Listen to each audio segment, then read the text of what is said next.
With America's Mayor Live, and this time from Manchester, New Hampshire, home of the first in the nation primary, which is coming up a couple months. It's definitely now in heavy campaign season for the first test at the ballot box. You sometimes get confused between the first caucus, and vote kind of, which is in Iowa, but it's not it's not a primary vote. It's a caucus vote where people go to a special designated place and spend some time there, listen to speeches, and make a vote. So it's a fairly small electorate, fairly narrow electorate. Not to say that it isn't an important first indication of who's ahead or who can do well in certain types of electorates, but it's not as big a test as New Hampshire, live free or die, because that's your first real test at the ballot box. And it gets a little bit more even broad-based than you would think, because independents are allowed to vote in the party of their choice. So, for example, this particular primary will be overwhelmed with independents because there's hardly really a Democratic primary. Biden has elected to double-cross New Hampshire. I hope the people of New Hampshire remember this in November and do away with tradition of the first in the nation primary, because Biden is all manipulation and no substance, because he's going to lose. He lost I think in every election he's been in, he's lost a New Hampshire primary. And I think with Robert F. Kennedy Jr. on the ticket, he would lose it again. So instead of coming here and doing battle and telling you why he'd be a better choice than Robert F. Kennedy Jr. or what's the woman's name, Williamson, he skips it for South Carolina, which is the first primary, and might have been the only primary he would have won if it weren't for the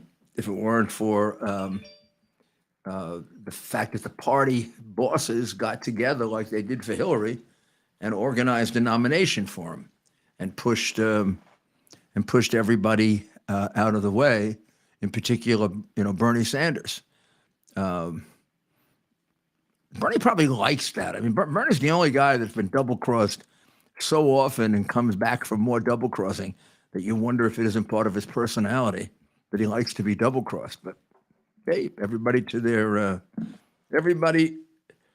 their likes and dislikes, huh? Isn't that the way it goes? Well, I'm sure you're all quite interested in, as I am, what just happened today in Foggy Bottom, or what do we call it, the Pit? I like to call it Sodom and Gomorrah. But in any event, quite a surprise, even to me, that McCarthy was ousted. Still weird when you think about it. It is our system, but it's kind of weird that he'd be pushed out. How many Republicans voted against him? 6 or 8, something like that. 6, 8 Republicans voted against him.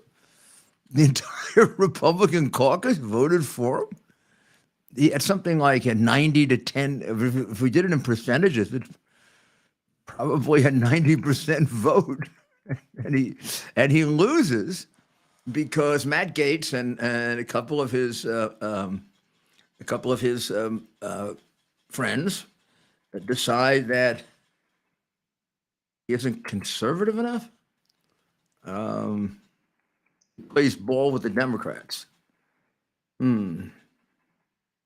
He waited too long to resolve the government closure issue. He didn't change enough things. He should have tried to do a budget based on regular order. In other words, passing bills on each one of the 8 or so revenue items that makes up the overall budget. Each one should have had a separate vote, and that would have been better. Now, I'm not an expert on House of Representative politics, and I don't mean that sarcastically because it is its own deep kind of traditional form of politics, and it works in a certain way, and there are things you would need to know about it to know how to operate it correctly or not. And there probably are a lot better people to evaluate what happened here than me. It just seems to me that this is not the right time for my party, the party that is the only party right now positioned to save America, to have this kind of fairly limited, not very meaningful battle. It doesn't seem to me we battled over anything that helps us that remove the democratic dictatorship from this country, and that's what it is. We're living. It almost strikes me that Matt the Gates, who I like and generally agree with because he supported President Trump loyally. I don't know what Matt was fighting for. Now, a lot of it is internal. Even if you discount what McCarthy says and that it was personal, a lot of it was internal House mumbo jumbo. I agree, but it's not as if they both don't agree that Donald Trump should be elected, and they both don't agree that everything has to be done to maximize the vote in 24 so that we either defeat Biden or whatever other autocrat tries to take his place. It seemed to me that McCarthy got some good things done.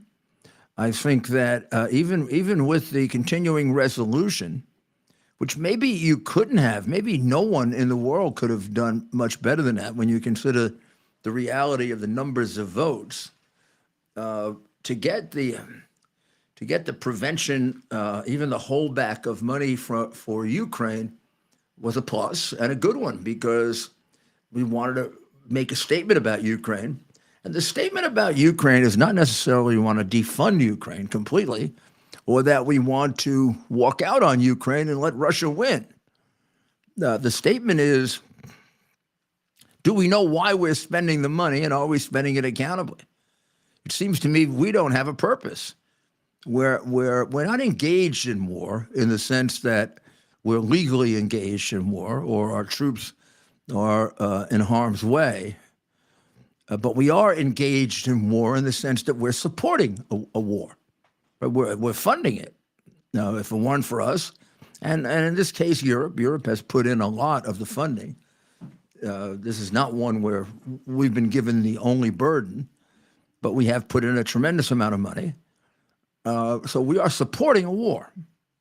And it doesn't seem to me we know the end, which is contrary to everything theoretically we've learned from the Vietnam War and some of the other wars that we've been in, that we should not be in a war when we don't have a defined what's victory? What constitutes victory in this war? Well, is it the expulsion of Russia from Ukraine? Because if it is that, then we have to support it a lot more than we do, because we're not at the level at which we are supporting them. It doesn't appear as if they'll be able to throw Russia out. And the second objection that I have to it, which is a very big one, is I have no confidence at all that the amount of money we're giving them bears any relationship to what is going on in terms of winning this war, because I have no confidence that that money is getting in the way it should to the field.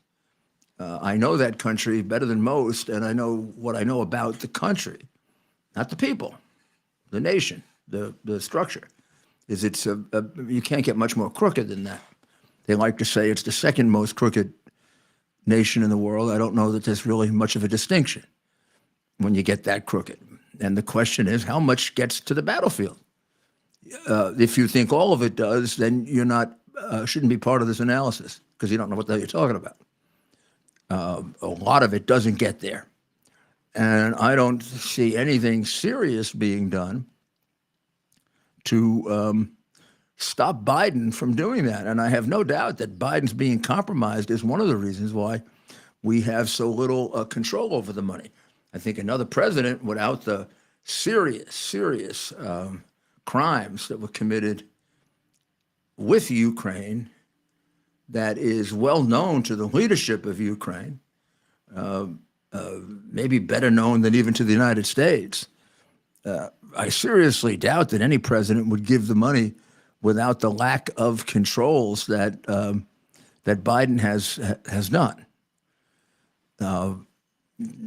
I know no one raises this because he gets such incredibly corrupt support, but normally when you would give away that kind of money, you would accompany that with auditing requirements. In other words, you want accountability. It'd be like investing money in a business to a very large amount of money in a business. You want reports back on how that money is being spent, or you want the kind of transparency that allows you to see how it's being spent. We don't have that, and Biden has refused to do that. Now, those measures should not have passed. No, shouldn't have passed. And since we have a House majority, we should have blocked that. We should have refused to give a penny to Ukraine without their accounting for it, and without our having a mechanism in place that the House of Representatives majority is satisfied with. Now, that's our fault. And if that's McCarthy's fault, well, then that's maybe one of the things he had to pay for. But I don't know if that is what they're troubled about, because I haven't heard that. I hear the general objection to too much money for Ukraine, but then I don't hear any explanation of how we're going to deal with that, and I don't know if we're objecting to it for the right reason. If we objected to it for the right reason, we could still give money to Ukraine, less, but we could be sure it was being more effective. And maybe we could really be helping the people of Ukraine rather than the politicians of Ukraine, with whom we have committed enormous numbers, at least we've committed crimes at an enormously high level, completely unaddressed by us or by them. If you think about it, part of the impeachment of Trump, the first one really was to cover up the corruption, the ongoing corruption between the United States government and the Ukraine government. There's an ongoing corruption between our two governments because we share very, very big, deep, corrupt secrets. Simple. They know exactly how much money Biden got and how much is sitting in foreign accounts. They got the numbers of the foreign accounts. They got a woman who's willing to give it to us, but the FBI won't talk to her. So if they have a woman who's willing to give it to us, they probably know everything that woman knows plus more. They also know the other American politicians who got fat off Ukraine, and I'm assured that there are others. I was told, I'll tell you exactly what I was told. I was told by a legitimate Ukrainian investigator that one of the reasons they're going to stop you, Giuliani, is if they open this up on Biden, it opens up on a lot of people. A lot of Democrats are going to go down in Washington, and a couple in your own party.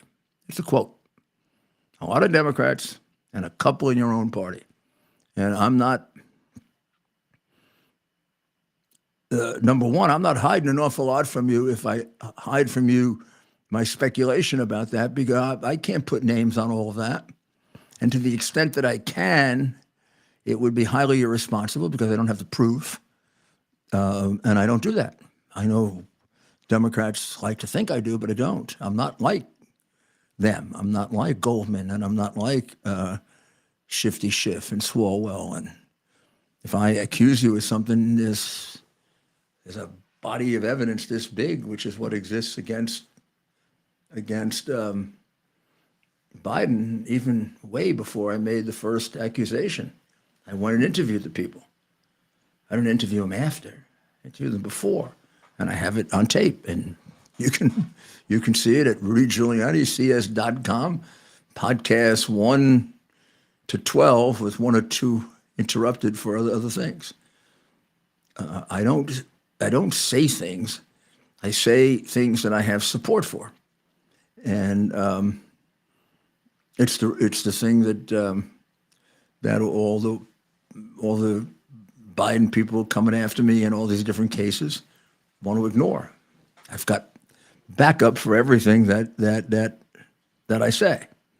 So I don't know what's going to happen now. We're going to end up with a speaker. It's not going to be McCarthy. Will he be able to achieve more? Maybe. I doubt it's going to be substantially more until there's a change in the structure and we have more votes, or we have more unity. I mean, he had the votes except for a few, and therefore he's not speaker. Ted, get me the exact vote of Republicans. Just the numbers are rather strange because he's got a big majority of Republicans in terms of percentage, and even President Reagan, even President Trump. Yeah, it's described by Rich Lowry, admittedly somewhat of a rhino, right? If not somewhat of a big rhino, but he does call it a goofy gamble with the Republicans' limited leverage. And I would say he's right. I don't see the point of all this work on this when we could have been working on something far more important, like what I'm talking about, Ukraine, and the kinds of controls that we should have over Ukraine, which would be a very, very positive thing to do. Meanwhile, our next president is sitting in a courtroom in New York in what is a much more dangerous case than it has been described or seen, or even as described by our president himself, because I'm not sure he realizes how important the case is. Well, he knows how important the case is in terms of the unfairness to him. I think he realizes the unfairness to his family. I wonder if he realizes the historic danger of this case. When have you ever heard of a case in which an American government is trying to take away someone's businesses and property without proof of a crime even? There are limited situations in which it can be done. Property used in pursuance of a drug crime can be taken. Property used in pursuance of a racketeering enterprise can be taken after proof, substantial proof, and a trial. And here, there's no crime alleged. Fraud that alleged is a meaningless, benign fraud in which no one lost any money and no one is complaining but the abstract government. And the government wasn't cheated. So the government's complaining about what one would regard as a tree that fell in the forest and no one heard it. And that probably was good for pruning. I mean, this is a meaningless crime, and not a crime because it's not charged as a crime. A meaningless wrong. I'm not sure it's even a tort. I'm not sure I know what it is. he put down what they say are the wrong numbers on a piece of paper, and people lost no money, and in fact made money. Maybe you should put down the wrong numbers more often if people make money. It's stupid.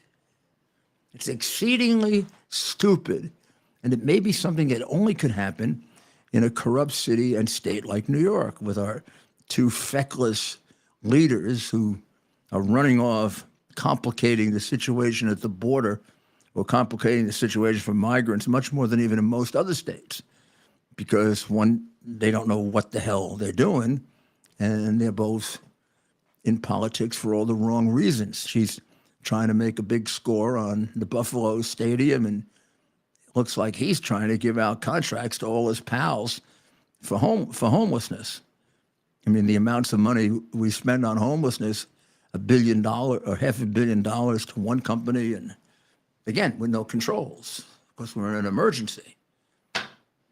We've been in an emergency now for a long time. I think the Democrats would like to make it permanent, then they can give away even more money to their friends. I mean, the one that I really want to tell you about, dying to tell you about, as an example, is the one typical of him and her, meaning Adams and Hochul, where she gave away.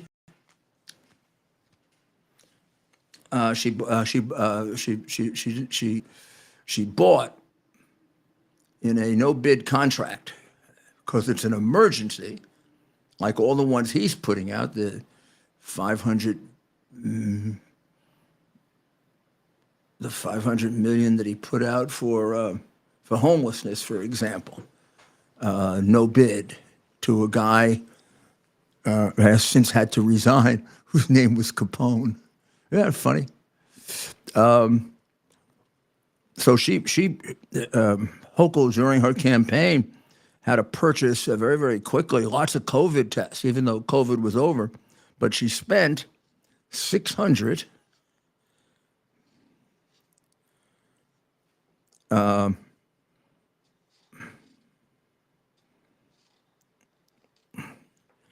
She spent 600 million on it. Well, that's a lot of million, right? It turns out half of it wasn't necessary, and half of it ended up being precisely the amount of money that went to her PAC. Something like that. They do this all the time and get away with it. And Trump is sitting there having cost no one any money at all, not a penny. And with a judge who doesn't seem to know his backside from his elbow, who doesn't even have a nice smile. He's like a goofball, and who just evaluated, as part of the alleged false evaluation, Mar-a-Lago with a value of $18 million. Now, I don't know if you know Mar-a-Lago, but that may be the valuation. That probably is less than the valuation of the beach house that's right on the beach. The house next to it, to the beach house, is probably valued at about 20 or 25 million. Just one house on the beach with 1/10 of the property of Mar-a-Lago is valued at more than he valued that. He couldn't have looked at comparables. I know the comparables. I know the real estate in Palm Beach. I don't know the exact value of Mar-a-Lago, but if you told me $500 million or $1 billion, somewhere between that vast universe, I would tell you, yeah. I mean, in a way, it's a bit of an abstract value, because the question is who's going to buy it, and why are they going to buy it, and that would determine the value of it. I mean, if someone wanted to buy it as a personal home of gigantic proportions with a big family, or if somebody wanted to turn it into a commercial enterprise, It could be differences of hundreds and hundreds of thousands. So I don't know what he put down as the value of it, but if he put down $1 billion, it'd be hard to dispute it. I think you get assessors that would come in and do that. Now, I understand he made this valuation without any expert assessors from Palm Beach. Well, then how do you make the? First of all, how do you make it without one? And how does Jerko come up with 18 million? It makes the case wacky appear crazy wacky.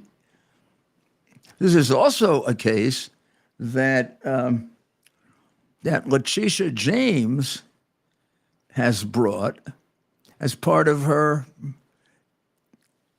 dishonest, unethical campaign running for Attorney General as a one-issue candidate, and the one issue is get Donald Trump. So now you've got this weird case of so-called fraud with no one having been hurt, brought by a prosecutor with a clear vendetta, announced in advance, promised as part of her running for office, which should have resulted in her losing or being removed from office, because a prosecutor promising to headhunt for one person should never be a prosecutor, should be removed as a prosecutor, as unethical. But she wasn't. She was encouraged by the crooked Democratic Party to do what she did. And you see her in court looking lost. I don't even know if she knows what happens in a courtroom. She's not much of a lawyer. Otherwise, she'd be prosecuting the case herself, which I think is a good indication of just how incapable she is, that she can't prosecute it herself. And don't tell me you're all that busy, my dear, because you wouldn't have been sitting in a courtroom doing nothing if you're all that busy. If you can sit in the courtroom watching, you can sit in the courtroom working, if you know what you're doing. And I bet you don't try any cases, because a lot of these make-believe prosecutors don't try any cases because they're too afraid, because they're a bunch of bullies. So we'll take a short break, and when we come back, we'll take a look at a couple of the reactions today of the participants. So would you get me my Towers Foundation delivers on its promise to do good and never forget the sacrifices America's greatest heroes have made for us. Heroes who risked their lives to keep our communities and our country safe. Heroes like United States Marine Corps Captain and pilot John Jeremy Sachs. Captain Sachs sustained fatal injuries when his military aircraft crashed during training, killing him and 5 other service members. He's remembered by loved ones as courageous, brilliant, and devoted to his career, family, and friends. John is survived by his wife, Amber, who gave birth to their second daughter 3 months after his death. Tunnel to Towers paid the mortgage on the family home for Amber and their 2 daughters. The foundation has helped over 1,000 military and first responder families navigate the worst of times by removing the burden of a mortgage payment. Our nation's heroes and their families need your help now more than ever. Donate $11 a month to Tunnel to Towers at T2T.org. T2T.org. That's T, the number 2T.org. T2T.org. Please donate now.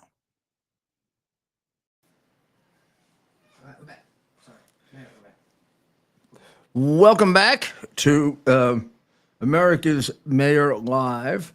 And I thought, why don't we kind of get a sense of Tish James. Oh, I have that from yesterday. And if you're ready, I was going to just play it. You have a new one today? I have it right here. This is Tish James when she was running as a highly unethical candidate for on the, let's see, here we go.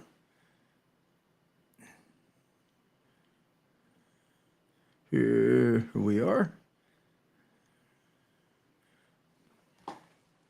Will you sue him for us? Oh, we're going to definitely sue him. We're going to be a real pain in the ass. He's going to know my name personally.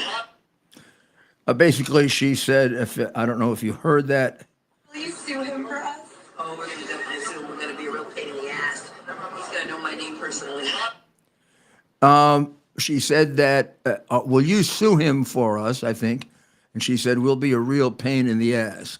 She didn't indicate what she would sue him for, because I don't think she had figured it out yet.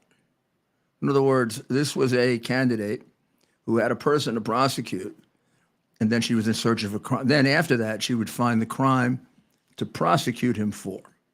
And then she could find no crime to prosecute him. So she came up with this completely phony civil case. And then how about this one where she engages in language of insurrection? And this we should turn over to Smith, to Jack Smith. I'm running for Attorney General because I will never be afraid to challenge this illegitimate president when our fundamental rights are at stake. She doesn't even sound like she's sincere, does she? I'm running for Attorney General because I will never be afraid to challenge this illegitimate president when our fundamental rights are at stake. I don't know. Think she was involved in January 6th? Illegitimate president. I thought you weren't supposed to do that. I thought you went to jail for that. In District of Columbia, you can go to jail for 20 years if you get in front of those Trump derangement syndrome judges and prosecutors. But I mean, it's okay for her to say illegitimate president and for her to be an election denier. She's an election denier. We have an attorney general in New York that's an election denier, except she's denying the election.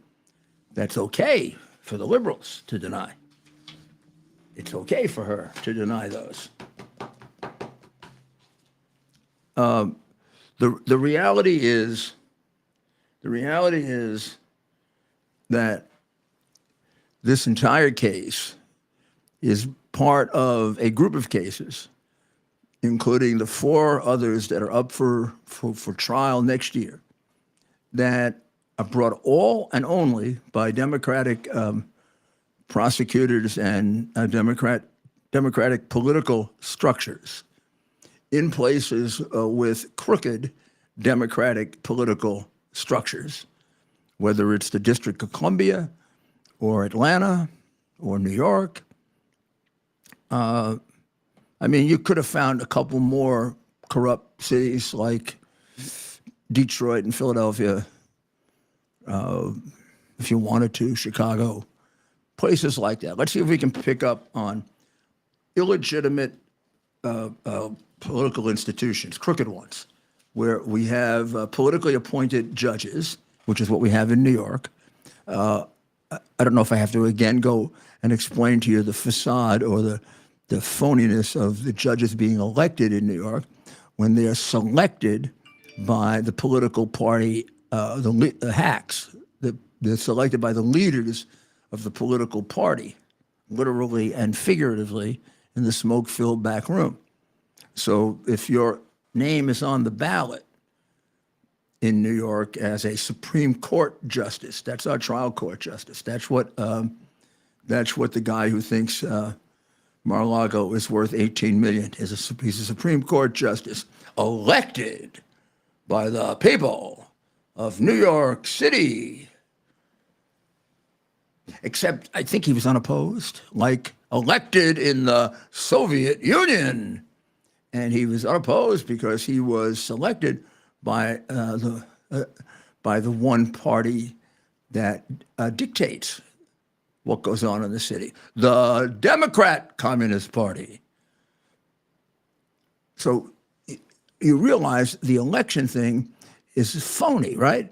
It's like Putin gets elected. or Z gets elected. I remember when the old Soviet Union existed, people like Khrushchev and whatever used to get 97, 98% of the vote. I think Judge Engoron got 97% of the vote. So he is a Democrat potentate. He's a Democrat. And I think when you get elected that way, you're entitled to be described as a hack politician, right? I mean, you don't get elected and the election is to fool the public. And when you get elected that way based on the selection by a party boss, and that's who selects him, the Manhattan Party boss, you owe everything to the party. So in a case like this, where the party needs you to block the election of a Republican president, like the parties are doing in Georgia and elsewhere, you join in with them and you do your part. If it requires recounting and phoning up election ballots, like wasn't necessary in New York, but was necessary in crooked Democrat Philadelphia or crooked Democrat Atlanta, you do that. If it requires making phony court decisions, like something that's worth $1 billion is worth only 18 million, you do it. If you have to render a decision like in Pennsylvania that where the law says that you must be present for the counting of a vote, present can mean just being in the room, but you don't have to see anything. The other party can block you from seeing anything as long as you're in the room, as opposed to present in a meaningful way. That's the kind of crooked, phony decisions that are called upon you when you are a political hack judge. And so we see a whole circle now of this thing and of what the Democrats are doing to us. They're making us into something that is, well, we are certainly now, today, as opposed to 4 or 5 years ago. We're moving closer to China rather than China moving closer to us. We are adopting their political system with the level of welfare that we have, the level of taxation that we have, the level of dependency programs we have, and even our legal system is becoming more like theirs.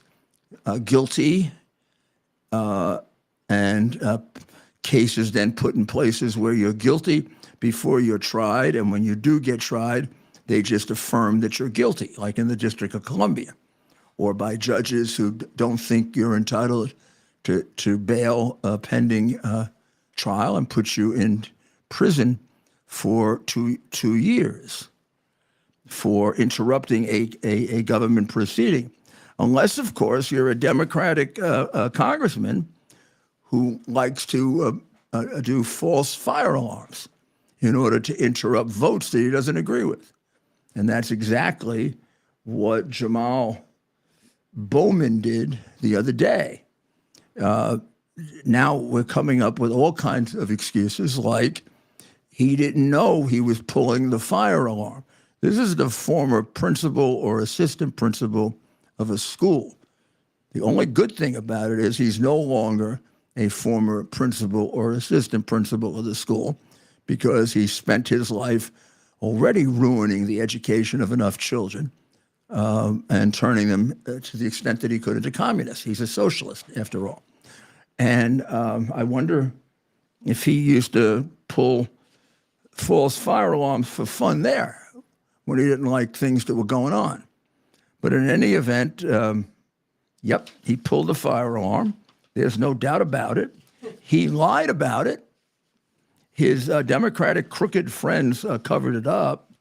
And whereas they sit there and they have no conscience about this, and they see the lives of these people ruined by being held without bail for endless periods of time and without trial, and they see some of these people committing suicide, this guy, like nothing's going to happen to him. Nothing. Zero.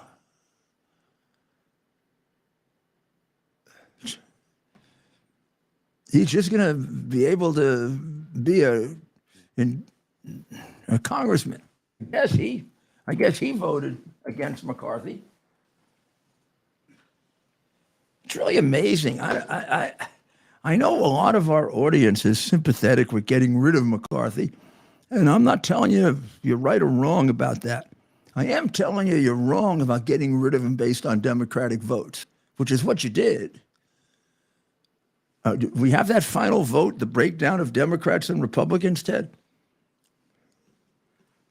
I'd like to see what it was.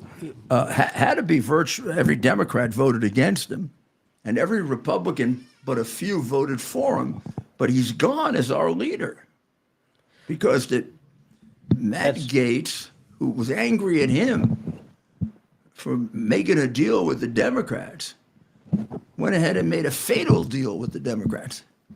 I don't get it. I don't get the naive nature of even some of our followers. So let's hear the vote. That's right. Mayor, House Speaker Kevin McCarthy was ousted from his position Tuesday night. The final vote was 216 to 210. 216 to 210. So 8 Republicans joined all the Democrats in voting to remove McCarthy. Of course, a number of... So that was 208 Democrats voted against him. Right? Yep. You said 8 Republicans voted against him. Yep. So if those 8 Republicans had abstained and not voted with the Democrats, he would have won 208 to 210.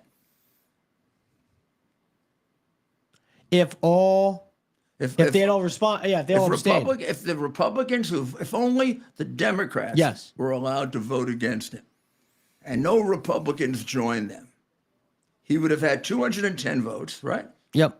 And they would have had 208 votes. Yeah, well, if that was the case, for example, Pelosi probably would have been there. Some people didn't vote, right? So I see what you're saying. If those 8 Republicans didn't vote. In other words, if they were loyal, if they knew it had to be done, they'd have been loyal enough to show up for their party. Yeah. So that's interesting that Pelosi didn't vote. She probably, as a former speaker, felt She probably felt better than she did. Yeah, like maybe. No, I don't even know if the Democrats felt good about this. I think they felt, what the heck? They want to create problems. Let's create problems for them. They're a bunch of jerks, so let's play along. There's 212 Democrats, 221 Republicans, and that's the makeup of the body. 212 Democrats, it appears 4 did not vote. And at least that's according to, yes. And then, of course, with Republicans, 8 Republicans. So 218 voted and 3 didn't. 3 that would mean 3 were not there. 3 were not there. I don't know. Does McCarthy vote? Usually the speaker doesn't vote. But even if he had, it wouldn't have made a difference. And even if those 3 had voted, it wouldn't have made a difference. It would have been 216 to 213. If the 3 missing Republicans had voted, which is why I guess they weren't dragged in, it would have been 216 to 213, because the minute 8 or minute 6 Republicans decided to double cross them and double cross their party and join and vote with the Democrats.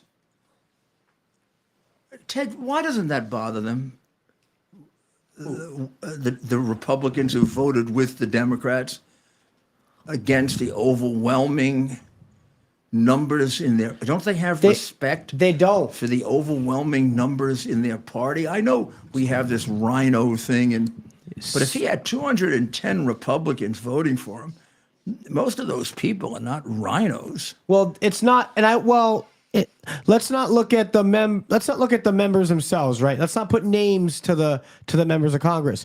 I think these members, like many of their constituents and even, of course, our audience, are so frustrated with the status quo in Washington, both Democrats and Republicans. So we're so frustrated with the status quo in Washington, we vote with the Democrats. So they don't look at it as a vote with the Democrats as much as they look at it as a vote against the permanent Washington political class, to show that we can create change if they don't follow through with what they say. But they voted voted with the permanent Washington political class to vote out the permanent Washington political class. They voted with the Democrats They voted to take down the Speaker of the House. with the help of the enemy party, so to speak.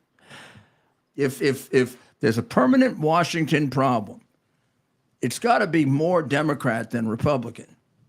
So you side with the Democrats to fix the permanent Washington problem, when among those 210 Republicans are certainly plenty that are not part of the Washington problem.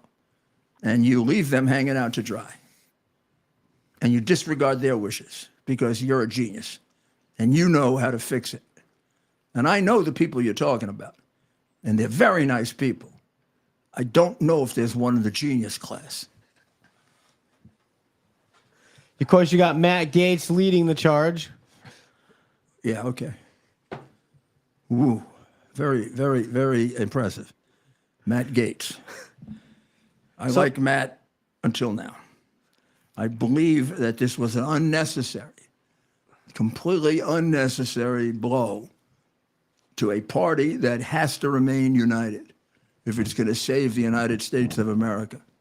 And I believe that you demonstrated to me, Matt Gaetz, that you are way ahead of, in your concern, the United States of America. I also think our political party doesn't mean anything to you because there are 210 of your colleagues that you have totally disrespected their will by orchestrating a very tiny rump group of 8 people, 7 actually, to double cross their wishes. It doesn't sound like democracy to me. It doesn't sound like party unity to me. And it doesn't sound to me like you're putting principle ahead of anything. In fact, I don't know what your principle is. What is it? What did we vote him out on? What did he do?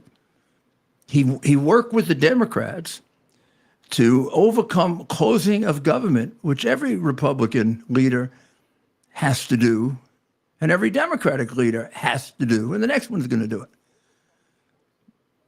And he did it with the consent of 210 Republicans. Yeah. You went ahead and worked with the Democrats with the consent of 7 Republicans.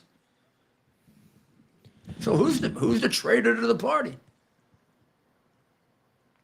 Some would argue that the party has been has Well, the party been a means traitor nothing to if the 210 to the people. If 210 don't define more what our party is than 8, then our party isn't a Democratic party with a small d. It's a party of whatever ideology gets control of it, as opposed to a Democratic party in which the ideology is determined by the will of the majority. I mean, we just turned into just another little party, an orchestrated little bossed party. The will of 210 is defeated because of the esoteric rules of the Congress. The 210 Republicans are defeated because you were able to get 208 Democrats to vote with you. Even though if you just did the Democrats, there weren't enough. They would have to have gotten Pelosi to come back from wherever she is. She's getting old now. She might not have come back. I mean, she might have been too tired, or she might have got lost coming back. Any number of things could have happened. But I don't like what happened. I don't like what it portends for the next election. And I think the people who like to say that we can snatch defeat from the jaws of victory and are laughing at us have something to laugh about right now. And I think President Trump should be very concerned about this, because this is a danger to him, because he's going to need a united party badly, given the way in which they cheat. He's going to really need a united party, because I maintain one of the reasons we couldn't prove a lot of what we couldn't prove is because we didn't have a united Republican Party. Well, we better be united this time, and it looks like we are not. So I am going to make sure that you all have your balance of the nature time. It is really, really necessary to have a balanced diet. Now, you know that. And the reason for a balanced diet and the reason why all over television and radio and every other form of communication, online, offline, in between line, people are selling various kinds of supplements is because they're some of which are good and some of which are probably useless and some may be bad. I don't know. But they're doing it because people don't have the necessary ingredients that they should be having in their food. Now, if we want to talk about necessary, and we want to get the broadest sweep there and cover the most ground, we're talking about fruits and vegetables. And I'm telling you, give this a try, please, for my sake. You're going to be a lot healthier. Balanceofnature.com, promo code Rudy. You'll get a big 35% reduction on these. And you take them. There are plenty. I think there are 9. Are there 90 in the bottle? I think so. I know there are a lot. It takes a long time to use them up. 90, yeah, 90. So you take your, I have 2 fruit. You got water, Mayor? I had some. Some little gremlin must have come here and stolen it. You need to get it. I'll get it. I'm gonna, I'm not allowed to do this, but Dr. Maria is not here, so I will. Watch.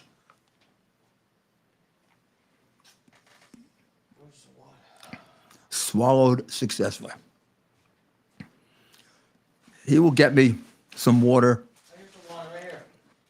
He's working on it right now. Ted's quick. Here we go.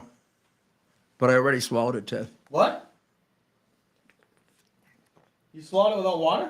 I swallowed just the veggie ones. I've never been able to do that. Just I've the never been able to take a pill Just the veggie ones. without water. I'll do these the way I've instructed you. Very impressive, Mayor. Very impressive. So be sure to get your Balance of Nature. Visit balanceofnature.com and be sure to use that promo code Rudy, RUDY. Promo code Rudy. You're supporting not just your own body and doing the right thing from a health perspective, but you're also supporting everything the mayor is doing right here on America's Mayor Alive. So thanks for joining us, Mayor. It's been a very busy Tuesday in the news.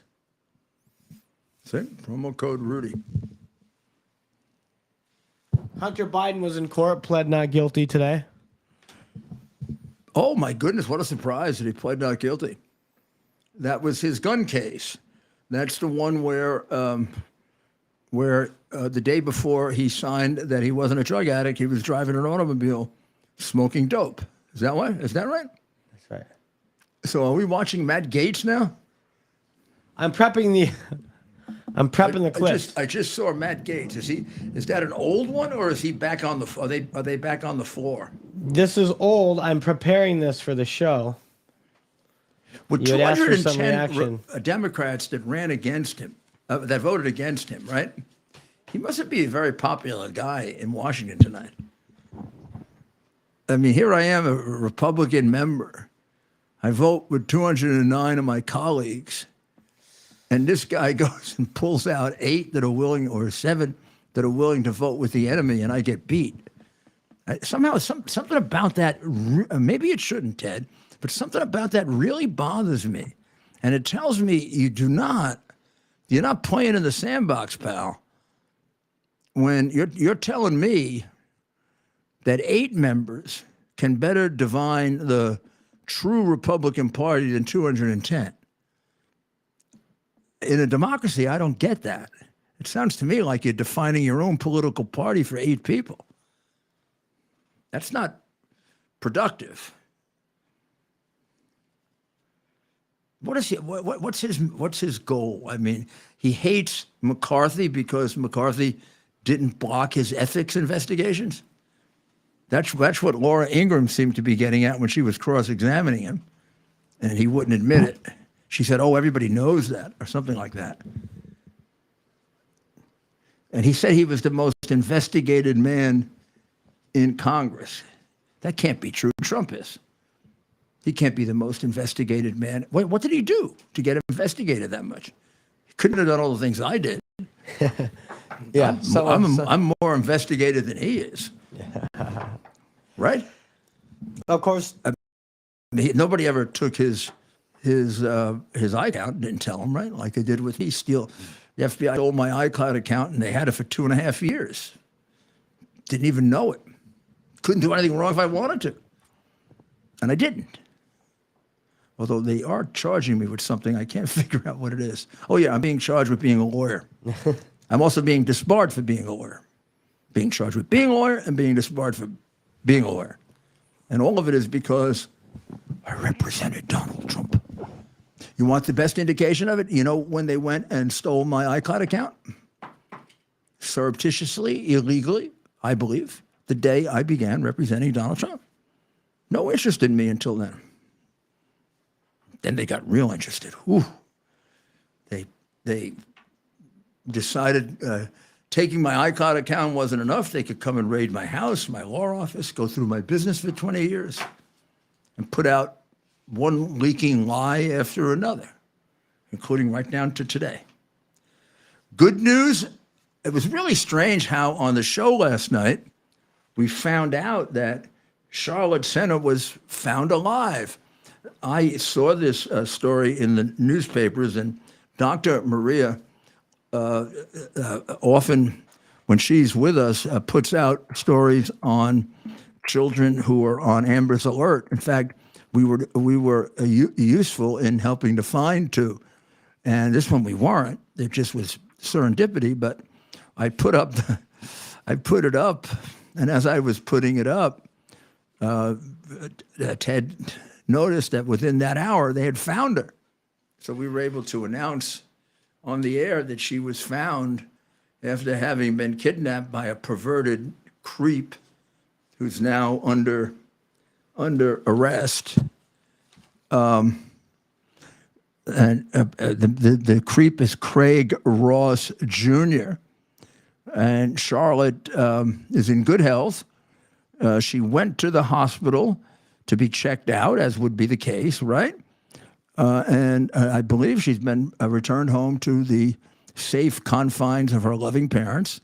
And you see there's a really lovely picture of them as a couple here. The two children, I guess they have. The Senna family does.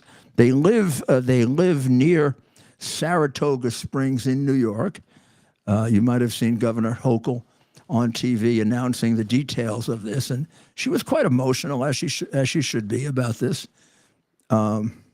This map isn't going to mean very much, but it's right near Saratoga, where they have the very famous races in August, and it's quite a nice community, Saratoga. And Craig Ross Jr., who committed this horrendous crime, they only have one arrest in 1999 on a DWI charge. Well, so far. And believe it or not, little Charlotte was found in a cabinet cupboard. In a cabinet cupboard. I mean, that's really kind of weird. Let's see if I can show you a picture. It's rather small, Ted. It's a picture of the nice family here. Can we zone in on that? It's right in the middle there. Picture of the nice. Hold it up. I have it up. That's the family. That's the Senna family, S-E-N-A. And let's give them our best wishes and pray that as she makes her, re-entry into the real safe world, everything goes well for this beautiful young girl. And she's able to handle this, and her parents help her, and she gets the help that she needs to be able to absorb this and not have it affect the rest of her life. It's hard to do, but not impossible. With the right therapy, you should be able to put this in the right, after all, she didn't do anything wrong. You're able to put this in the right context. I handle some of these cases, and I have to tell you, the reaction of the parents to this is so important.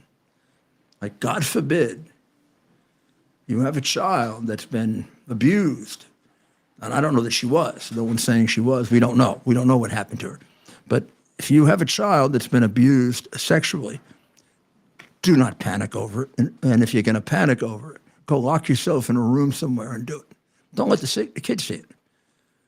Because you're signaling to the child how the child should react to it. You're telling the child that something irreparable and awful happened to them. Now, it isn't that something good happened to them and you don't want to pretend that it did. But was it so awful either? And do you mark it and make it awful by the reaction that you have? Since your children are guided, particularly at her young age, by your reaction. And at a young age, your reaction is 3 times what it would be, let's say, to a 30-year-old child who might be able to take your overreaction differently. So what I'm pleading to you is, if you ever face a situation like this, take it way below the level of your reaction, so you don't mark it in a certain way for the child. It gives the child a better chance of recovering from it and being perfectly or as close to normal as possible. Yeah, and of course, it's one of the most awful things that could ever occur to a child or anyone, and just such a disturbing story. And this individual must be held responsible to the fullest extent of the law. Does New York have the death penalty, Mayor? No. But of course, nobody died here, so you wouldn't be able to use the death penalty. Okay. I mean, even if New York had a death penalty, it wouldn't apply because she didn't die. This was a kidnapping. It used to be a death penalty for kidnapping, but it doesn't exist any longer. Oh my goodness, they got to read that. That's the one thing I would do. There's no death penalty in New York, and effectively, there's no death penalty in New York. In fact, we don't even have imprisonment in New York anymore, with Alvin Bragg around. Only for Trump and people that work with Trump, they go to prison. But people who beat up somebody who knocked down some old person was just let out today. So he can knock down a few more. That's why we have so much crime. Alvin Bragg puts them out on the streets so they can beat the living daylights out of people. Just like in Philadelphia. You know, all this this crime wave is completely democratic. It's all the numbers are being driven by cities with Soros-elected district attorneys like New York, like Philadelphia, progressive, crooked Democratic cities, like St. Louis, like Chicago. Why are you going to wake up for the next election, my friends? You're going to realize you gotta vote this party out of office nationwide, so that you do it the biggest favor ever done for it, so that it disbands and reunites. It gets devastated so badly. The stench of the Democrat Party goes away. The stench of a party of slavery, a party of segregation, a party of the Ku Klux Klan, a party of Jim Crow, a party of opposing the Civil Rights Bill, and a party that has now, in the last 3 years, taken away more American human and civil rights than any party or any administration in American history. Time for it to end, and for a new party based on loving America is developed. And it's also infected with a horrible hatred of this country. I'll never forget the other day when Ted and I were looking outside the studio at WABC while I was doing my show, and Biden's entourage passed, and his adherents, of which there are not many, even in New York, didn't have an American flag. I've never seen a president greeted big long line, no American flag. But these are the people who don't like America. These are the ones who, well, they believe that burning the flag shouldn't be a crime, and they believe that America is basically a racist country, that most of all of us are racist, except for them. And in fact, they have the biggest racist, Joe Biden. I think I mentioned last night, I'll just mention it again because it's so strange that two guys that have come up with another useless vaccine got the Nobel Prize. Catalin Carrico and Drew Weissman, they got a prize for the development of effective mRNA vaccines. As far as I can tell, no mRNA vaccine prevents COVID, which means it's not a vaccine. It means it's a medicine. It's a treatment.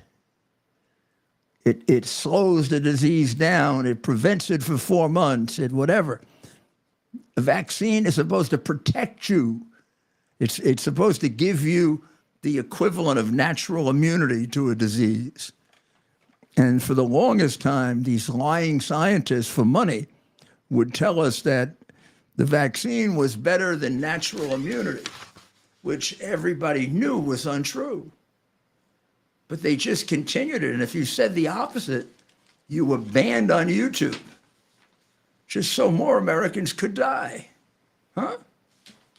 Did you ever think of that? All that banning about masks, and masks really aren't dangerous, but they really are.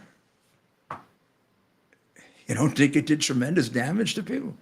Sure, did tremendous damage to mental health for children. Well, we'll take a short break, and we'll be right back here in Manchester, New Hampshire. The year is 2022. Cancel culture is the new normal. Online freedom as we know it has ended.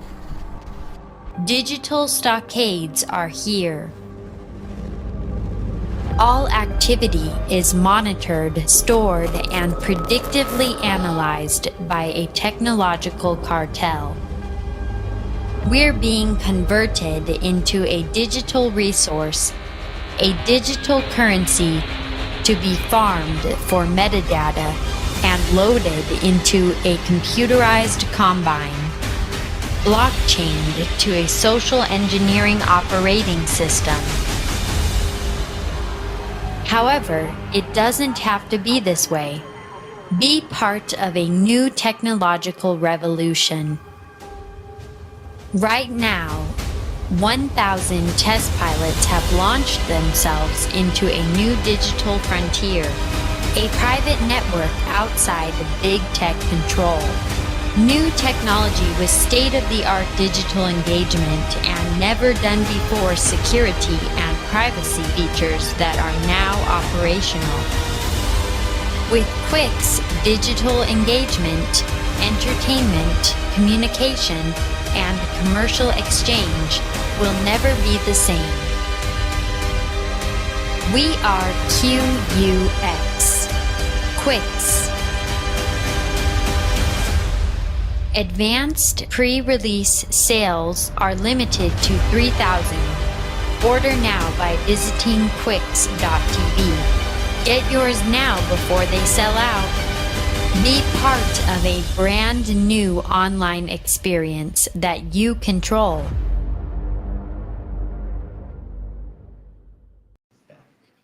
Rudy Giuliani back with you with our final segment of America's Mayor Live Soccer Time. Pretty soon, we're going to make this America's Mayor Live confidential, and we're going to use this extra time for confidential reports because there are sometimes I feel uncomfortable with major dissemination of things, and also we'll be hooked up for easier telephone communication so you can communicate more personal and confidential things to me as well. It's really interesting that in order to squeeze more money to Ukraine, which I guess was voted down, right? With that, one of the things McCarthy accomplished was to get it voted down. Undersecretary of Defense Michael McCord went to the Hill yesterday and basically said, we don't have enough ammunition. We're running out of stockpiles. We have to replenish our U.S. weapons stockpiles, including artillery rounds, rockets, and missiles for Ukraine's war against Russia. It's a little unclear what he's asking for. It's a little unclear whether he's asking to replenish our stockpiles or give more to Ukraine. It looks like he's trying to leverage one with the other. Now, that's a hell of a way. That's a hell of a way for us to deal with America first, isn't it? And in fact, even though the money for Ukraine was not part of the continuing resolution, shortly before that, maybe in anticipation of that, Schumer slipped him another $300 million. Look, the Democrats have a close relationship with Ukraine. We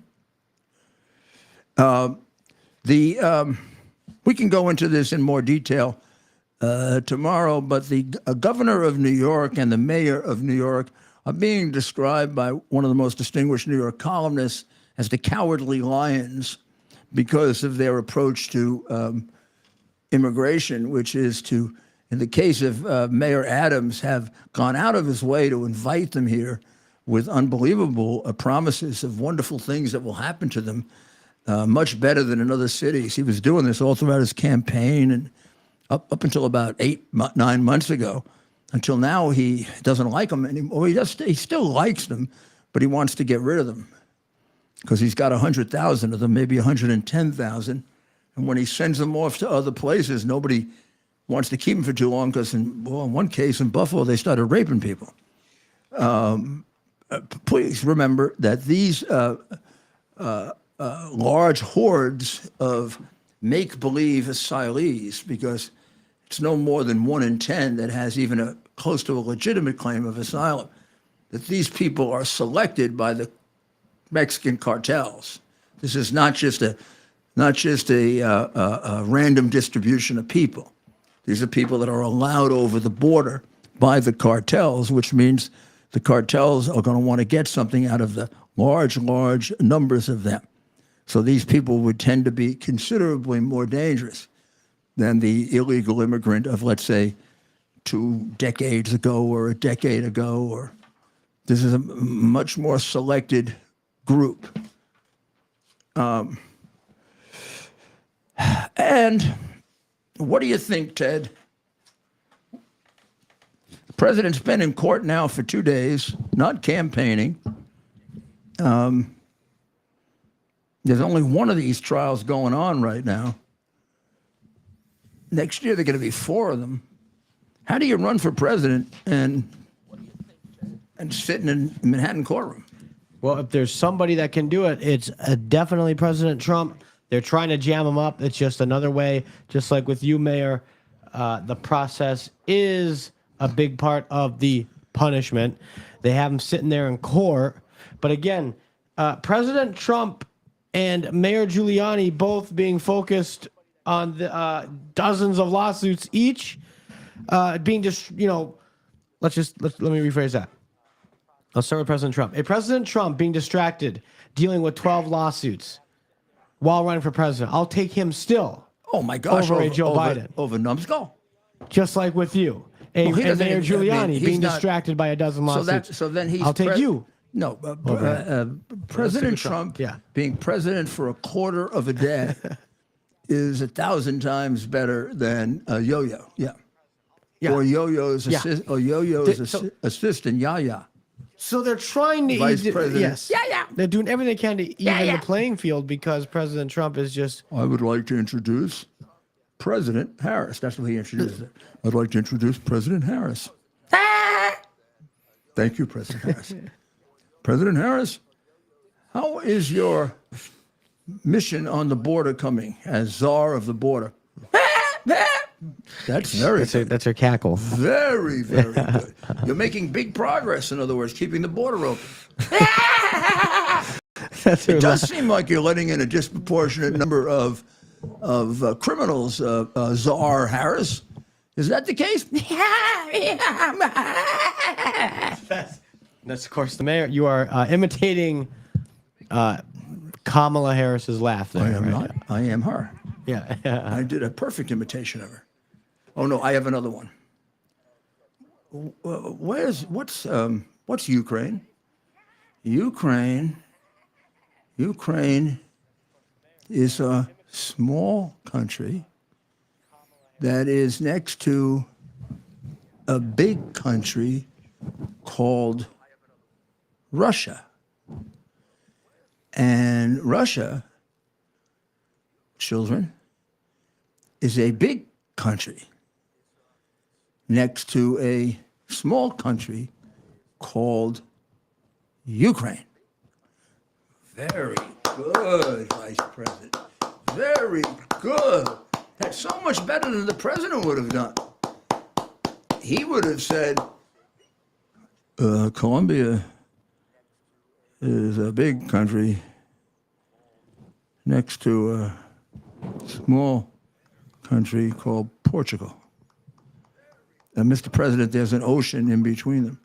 Oh, well, we'll build a bridge like we're the one to India.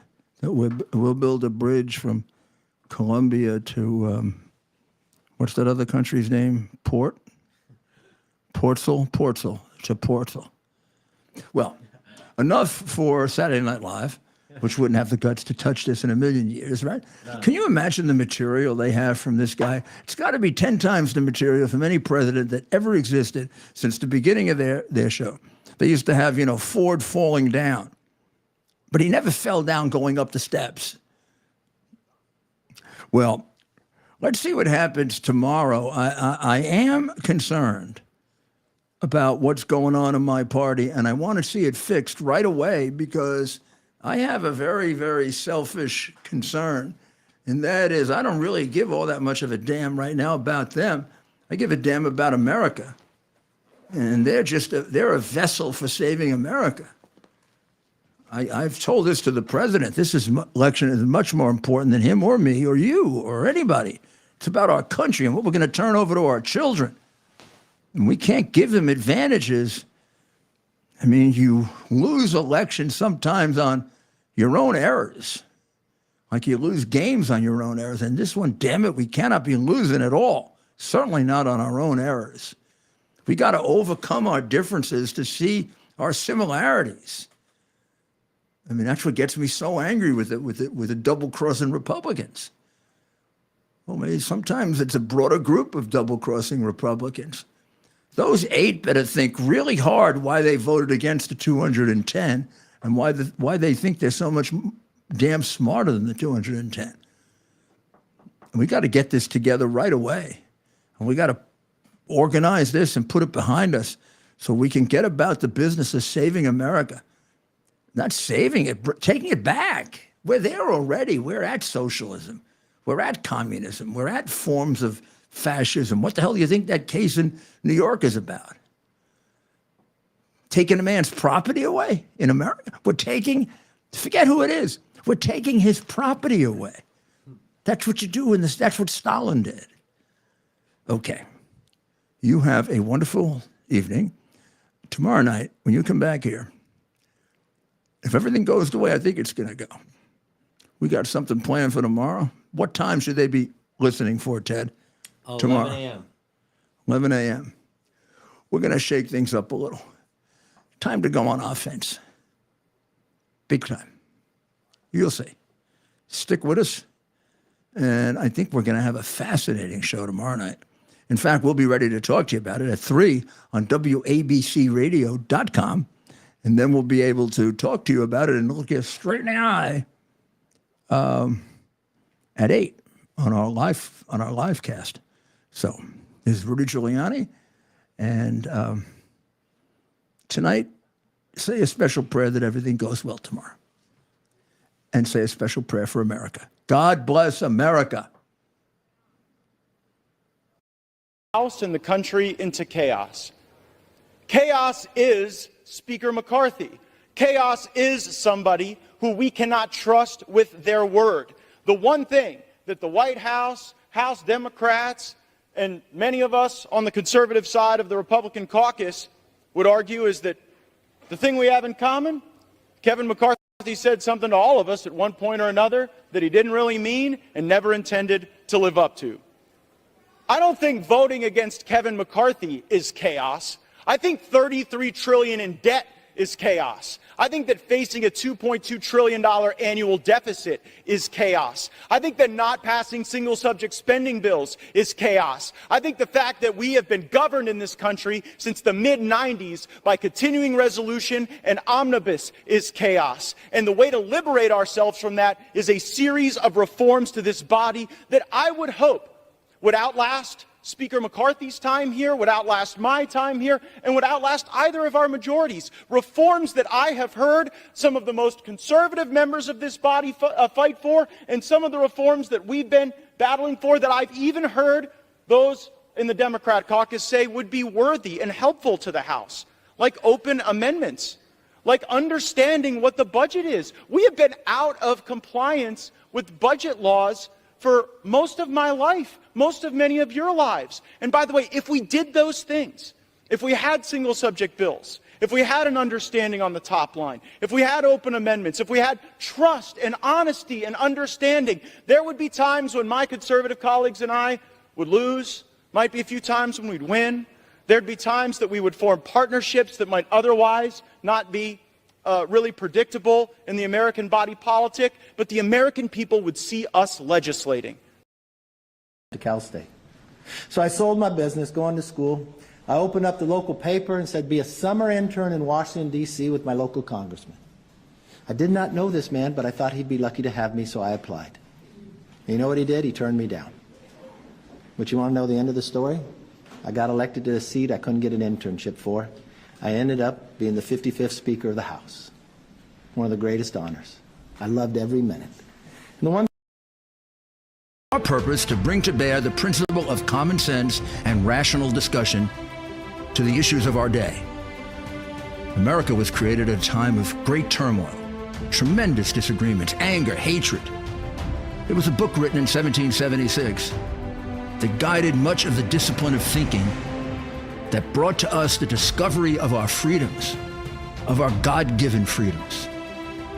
It was Thomas Paine's Common Sense, written in 1776, one of the first American bestsellers, in which Thomas Paine explained, by rational principles, the reason why these small colonies felt the necessity to separate from the Kingdom of Great Britain and the King of England.